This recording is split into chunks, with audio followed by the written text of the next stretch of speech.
شروع اللہ کے نام سے جو بڑا مہربان نہایت رحم والا ہے۔ آسمان اور رات کے وقت آنے والے کی قسم، اور تم کو کیا معلوم کہ رات کے وقت آنے والا کیا ہے؟ وہ تارا ہے چمکنے والا کہ کوئی متنفس نہیں جس پر نگہبان مقرر نہیں۔ تو انسان کو دیکھنا چاہیے کہ وہ کاہے سے پیدا ہوا ہے؟ وہ اچھلتے ہوئے پانی سے پیدا ہوا ہے جو پیٹھ اور سینے کے بیچ میں سے نکلتا ہے۔ بے شک خدا اس کے اعادے یعنی پھر پیدا کرنے پر قادر ہے۔ جس دن دلوں کے بھید جانچے جائیں گے تو انسان کی کچھ پیش نہ چل سکے گی اور نہ کوئی اس کا مددگار ہوگا۔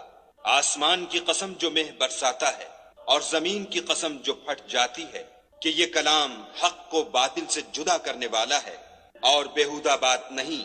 یہ لوگ تو اپنی تدبیروں میں لگ رہے ہیں اور ہم اپنی تدبیر کر رہے ہیں، تو تم کافروں کو مہلت دو، بس چند روز ہی مہلت دو۔